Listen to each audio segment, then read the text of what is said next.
What's going on, internet? It is your boy Eric Bandholz. Why don't you come and take a walk with me?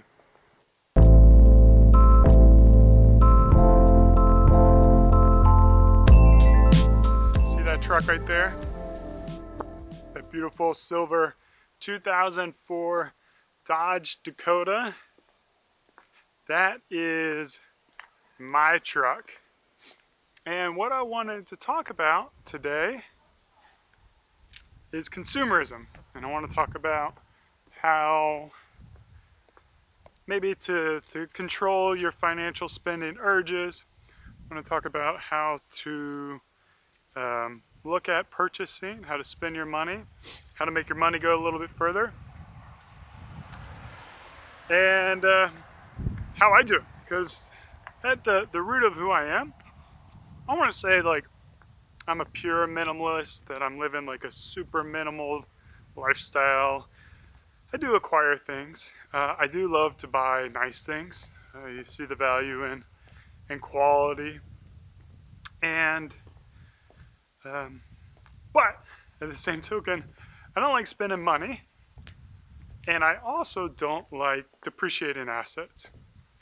So I bought that truck new back in 2003, fresh off the lot, 100 miles on it or whatever it had from getting to the dealership. And it's a basic bare bones truck. It's got a manual transmission, manual locks, it's got roll up windows. It has a cassette player, guys. It doesn't even have a CD player. 2004, and it has a cassette player.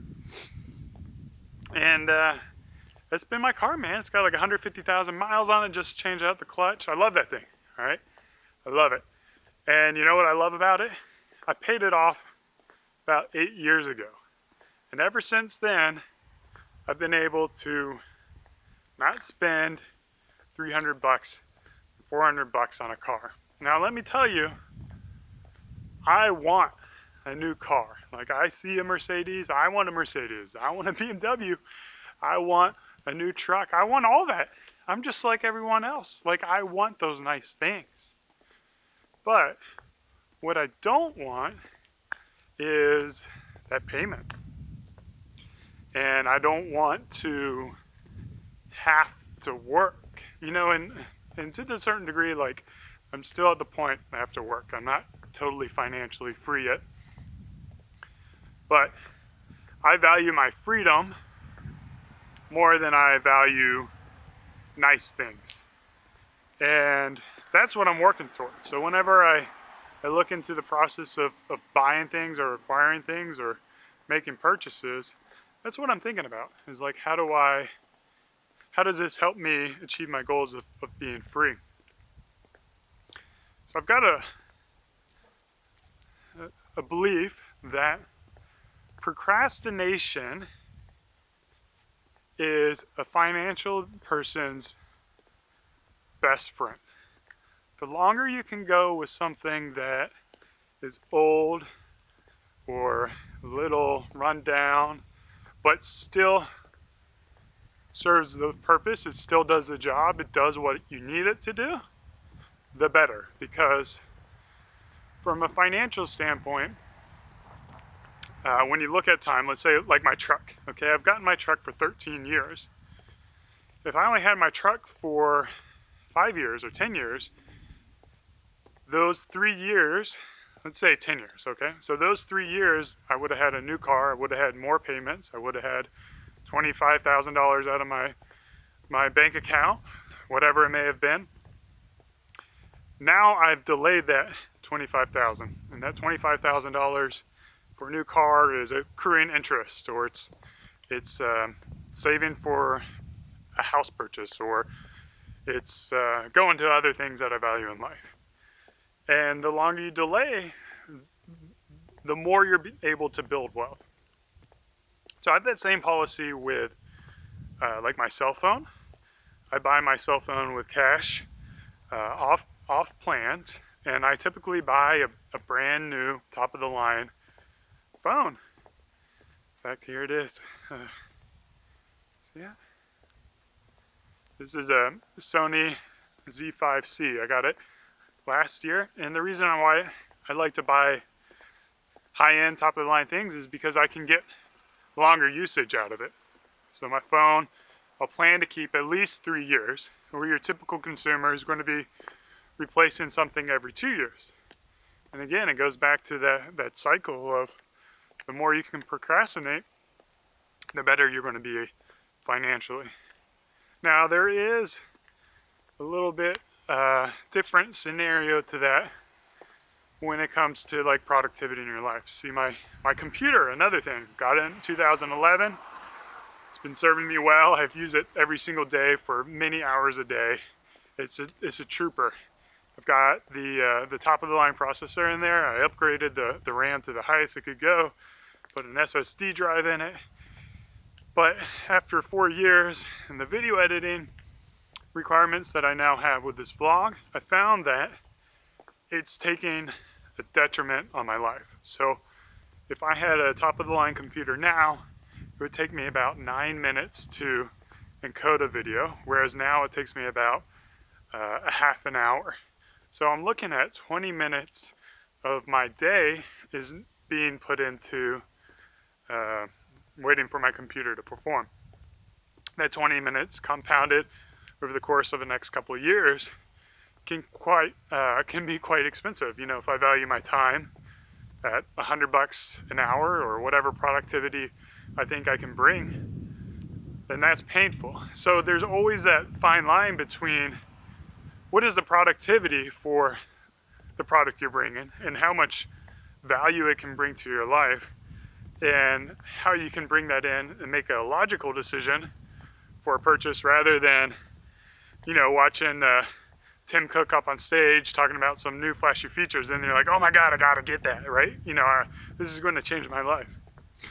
Now, I totally do succumb to, in photography, they call it gear acquisition syndrome. You know, I want to get the latest gadget, you know, and you start justifying how a product could enhance your life, you know, how that product could, you know, be better. Especially in photography, the upgrades are usually pretty incremental. So like the difference between the camera I'm talking into right now and the camera that just got launched is, you know, pretty nominal, and most people aren't going to be able to tell the difference. So that's where it's hard, where there are technology improvements, but really not enough to justify the investment. And really, you're going to be the best person to understand that. And a process to help you is really like sleeping on it and going back to that procrastination of, hey, can I wait a day? Can I make this last a little bit longer? Can I keep it going? Because you're going to find that the longer you wait, then the computer that you get next is going to be even that much faster. Like if I was getting a new computer every single year, the improvement wouldn't be that much. It'd be barely incremental. It wouldn't be a lot of time savings, but I would be investing all that money. So you're investing a lot of money for negligible gains. Now, the biggest thing I want to talk about in this episode of minimalism, of consumerism, is you can buy two things. You can buy materialistic items, and you can buy experiences. And a materialistic item or object is only going to depreciate in value the minute you get it. It's like the new car, you know, next year they're going to come out with a newer, flashier car, or the new phone, the new camera, all that stuff is going to get better over time, and your material item is just going to get worse. It's going to depreciate. And then maybe at some point it could come a collector's items, but that's not why you originally purchased it. Experiences, on the other hand, become more valuable over time. And that's the awesome thing about it is, as you age, you look back to different points in your life and you appreciate the time you spent with those people. Because as you age, you also realize that time is fleeting, that you only have so many moments on this world, and you're just, everything around you is a material possession that's going to degrade and find less value. but those experiences only increase. And I think back, one of the reasons it is because our memories, they tend to work in a way that will forget all the pain and suffering and the shit of things that happen and remember the good times. I don't know why it does it, but it does. Like when you travel, you forget about the long flights and like the dude who farted in the seat ahead of you, and you forget about like, you know, the cramped conditions, but you remember the lovely sunsets or the time you spent with your friends. And for me, like, I'm really excited this year. I've done it a couple times before with my wife, bought some experiences with her, but we bought some tickets to Rome. She already knows.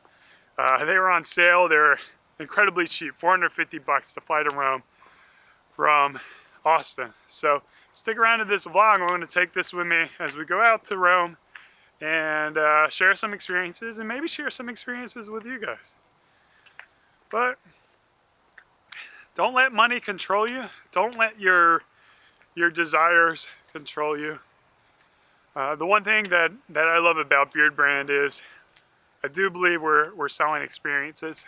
We're selling that morning routine that you have in the shower where you can have time to like clear your mind and connect with your body, connect with your confidence, connect with yourself, and get ready for the day. And it's an experience similar, I think, to my coffee routine where I go and I get a cup of coffee and I just enjoy that time of a lot of times alone or times to myself where I can just think and enjoy. So your experiences in life, they don't have to be like these big giant trips across the world. They can be as simple as just daily activities with your partner, your spouse, or by yourself.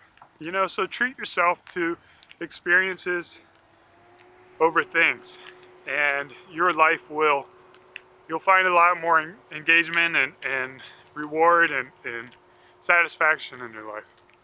As always, guys, thanks for the walk. Keep your wallets a little tighter this holiday season, unless you're at beardbrand.com, and then open them up. Just kidding, guys. Thanks for everything. Cheers, and walk on.